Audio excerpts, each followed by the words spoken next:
Apa yang terbesit di kepala Anda ketika mendengar sosial media?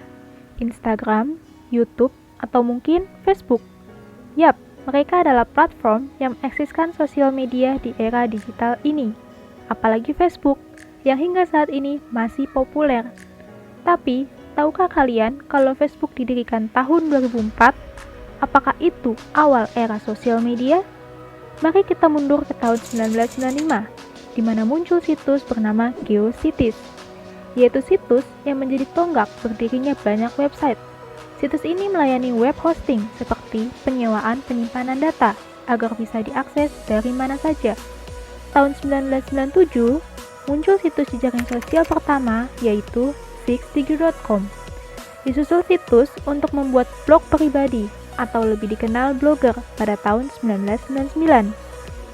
Hingga menuju tahun 2002, berdirilah situs jejaring sosial bernama Friendster, disusul dengan LinkedIn pada tahun 2003, dan hadir juga MySpace.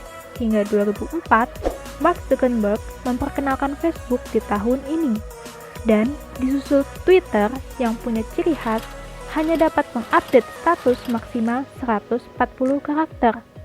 Hingga kini, kita bisa menemukan puluhan hingga ratusan sosial media. Sosial media adalah alat komunikasi berbasis web atau aplikasi yang memungkinkan para penggunanya untuk saling berinteraksi satu sama lain dengan cara berbagi atau memperoleh informasi yang ada. Sekarang, sosial media menjadi penyedia konten yang sering kita konsumsi. Pernahkah kita berpikir ketika sedang bersosial media, apakah kita mempunyai konten yang sama dengan semua orang? Saat kita sedang online, algoritma akan menyimpan apapun konten yang sering mendapatkan reaksi. Algoritma ini akan memberikan kita konten yang sekiranya kita sukai, dan akan terus memilih dan memberikan kita konten sejenis yang sering dikonsumsi. Mungkin terdengar bagus, karena algoritmanya bisa mengelompokkan mana konten yang kita inginkan.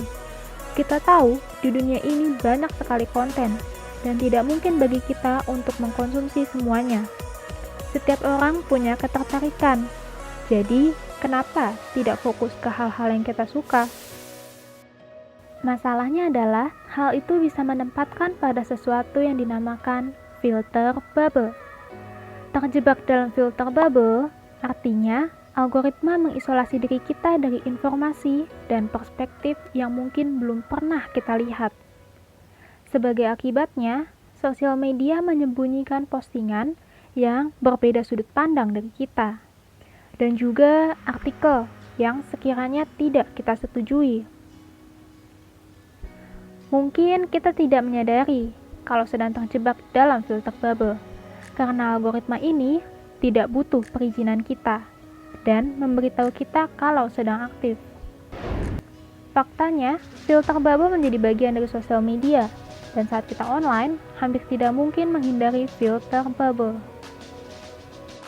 Perlu menjadi perhatian bahwa mungkin kita sering melihat konten yang berbeda perspektif.